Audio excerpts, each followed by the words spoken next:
Pour débuter nos rencontres de ce matin, on vous présente la nouvelle exposition que vous pouvez voir déjà actuellement au Musée du Fjord. Et pour nous en parler, on est bien sûr en compagnie de Lily Gillot. Bienvenue à l'émission, ça va bien? Oui, merci. Écoute, je voulais faire un petit retour sur la dernière année, en fait, à savoir, parce que vous avez accueilli certaines expositions temporaires, ça fait partie des mandats, bien sûr, du musée, on le sait. Il y a toujours trois expositions permanentes, puis le reste, Oui. on comble avec du temporaire. Si on faisait un petit retour sur les plus marquantes, là, on sait il y a celle du photographe Berry-Vray, qui est encore en cours d'ailleurs. Oui, celle du photographe Carl Lessard, Oui. qui est encore dans le hall d'entrée. Donc, ces photos, c'est autour de 25 photos grand format, donc que vous pouvez venir voir encore jusqu'au 25 février, donc la fin de février. Oui. Mais sinon, au cours de l'automne de l'été dernier, c'était Panache, notre exposition sur les cervidés, qui a été très, très populaire, effectivement, qui a été vraiment un incontournable, même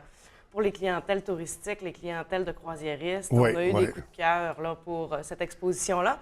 Elle part en tournée, là, elle a terminé donc le 8 janvier, et elle part en tournée canadienne.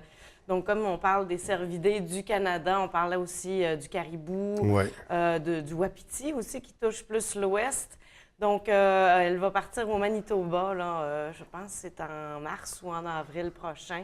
Donc, dans un musée au Manitoba, ensuite dans d'autres Puis musées. c'est ça là. au fil des prochains mois. Ouais. Donc, ça va faire le tour d'un océan à l'autre Ben oui, on l'espère. pour l'exposition Panache. Là, ce matin, on se rencontre pour présenter la nouvelle exposition temporaire, en fait, qui s'intitule Cellules souches, pouvoir insoupçonné. Oui, C'est une exposition qui vient du musée de Sherbrooke, c'est bien ça? c'est ça, le musée de la nature et des sciences de Sherbrooke. C'est un musée qui est partenaire avec nous, qui très souvent reçoit nos Ouais. expositions parce qu'on parle de sciences tous les deux. Donc, on est comme deux cousins au Québec à pouvoir partager nos C'est expositions. ça, avoir un mandat similaire. Là. Exactement. Donc, il y a déjà une belle collaboration, un bel échange qui se fait avec ce musée-là. Oui. Là, on se dirige du côté, c'est ça, un thème quand même assez poussé, cellules souches. Est-ce que vous avez le choix, en fait, des expositions? Comment ça fonctionne dans ces échanges-là? Oui, bien en fait, autant nous, le Musée du Fjord, on crée une exposition à chaque année, mais on a 8 expositions qui sont en circulation. Ouais. Là, on en a 3 présentement qui circulent. Mais donc, les musées, ils ont une espèce de catalogue où ils peuvent commander, emprunter des expositions de d'autres musées. C'est le cas aussi avec le Musée des sciences de la nature de Sherbrooke. Donc, il y a différentes expositions qui sont produites à peu près à un rythme de une par année, mais qui restent quand même valides et qu'on peut louer ou emprunter là, pendant les années qui s'en viennent. Et là, pour cet hiver, on a choisi Oui. cellules souches. Pourquoi on voulait cette exposition-là? En fait, la thématique est très intéressante et nous, le musée, on travaille pour l'exposition de l'été prochain sur une exposition qui s'appelle Éternité. OK. Le thème de la cellule souche va être aussi abordé, évidemment, ouais. parce que c'est la régénération des cellules et pour mener à l'éternité. Donc, on aborde évidemment ce thème-là. Donc, c'était vraiment une occasion de voir comment il est abordé. C'était une commande spéciale, en fait, du Réseau canadien des cellules souches qui avait demandé au Musée de la nature et des sciences de produire cette exposition-là parce qu'il y a plusieurs partenaires en Californie, en Europe, qui ont participé vraiment à l'élaboration de cette exposition-là.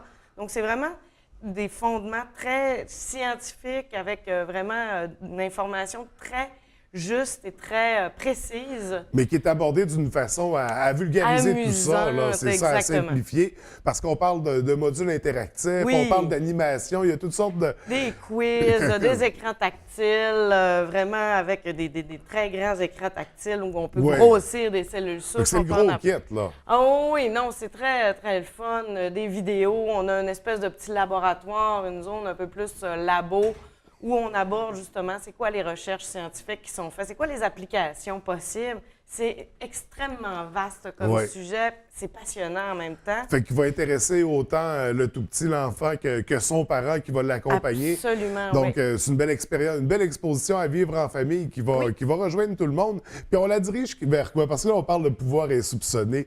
Ça fait que là, on s'attend à apprendre des choses surprenantes sur les cellules souches. Oui, effectivement. Moi-même, j'ai appris énormément de choses parce que ça reste un petit peu nébuleux. C'est quoi la cellule souche? On parle... C'est autour de 200 cellules. En fait, les cellules souches quand la formation de l'embryon crée 200 cellules spécialisées, des cellules types spécialisées. Il y a certaines cellules souches qui vont vivre dans notre corps indéfiniment, qui vont se multiplier, se subdiviser Donc, durant tant toute qu'on notre va... vie. Ouais. Comme les cellules du foie se régénèrent, même le foie est un organe que si on en coupe une partie, peut se régénérer. En fait, qu'on a des cellules qui ont réellement ce pouvoir-là. Oui, mais les cellules cardiaques, par exemple, lorsque notre cœur atteint la maturité, vers l'âge de 19, 20, 21 ans, ces cellules souches-là arrêtent. Donc, notre cœur ne peut plus se régénérer.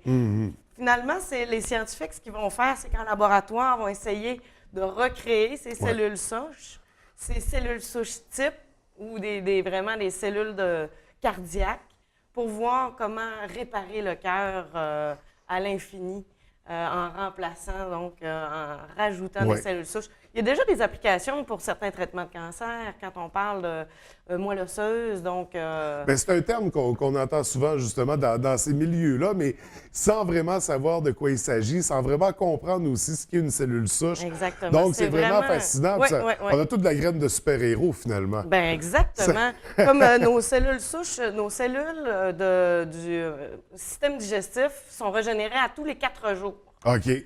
Donc, à tous les 4 jours, c'est des c'est nouvelles toujours les mêmes- cellules OK. qui reprennent, comme les cellules de la peau, ont une durée de vie, mais ils se régénèrent à l'infini. Mais sauf qu'à un moment donné, ils deviennent plus fatigués, ils se régénèrent moins vite. Donc, c'est pour ça qu'en vieillissant, notre peau change. Bref, c'est vraiment fascinant. Fait que ce ne sont que quelques exemples de choses qu'on va apprendre durant cette belle exposition-là, Cellules souches. Donc, ça a débuté la semaine dernière, si je ne me trompe C'est ça. pas. On héberge l'exposition pendant combien de temps? Jusqu'au 28 mai. OK. Donc, jusqu'à la fin du printemps, si on peut dire. Là, puis ensuite, on va se préparer pour l'été, là, en juin. Avec une nouvelle exposition. Sur l'éternité. Et là, d'ici la fin de l'exposition, d'ici le 28 mai, il va se passer toutes sortes de choses quand même. Au musée, il y a les expositions temporaires, donc qui sont toujours là, bien sûr. Il y a, on termine celle avec... permanent. Je fais des lapsus ce matin. Il y a l'exposition avec Carl Lessard qu'on a mentionné jusqu'au 25 février. Qu'est-ce qu'on a d'autre aussi, là, très rapidement? Bien, l'aquarium du fjord, évidemment, qui est toujours en mouvement. On a des nouvelles espèces qui sont capturées durant l'hiver. Entre autres, vous parliez de la pêche blanche un peu plus tôt. Donc, c'est une occasion pour nous d'aller récolter des nouveaux spécimens.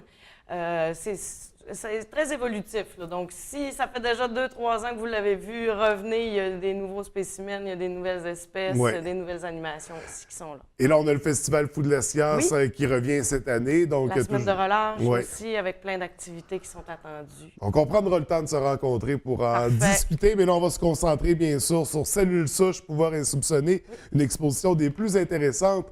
Lily, c'est toujours un plaisir de te recevoir à l'émission. Merci beaucoup. Je te souhaite une belle journée et à très bientôt.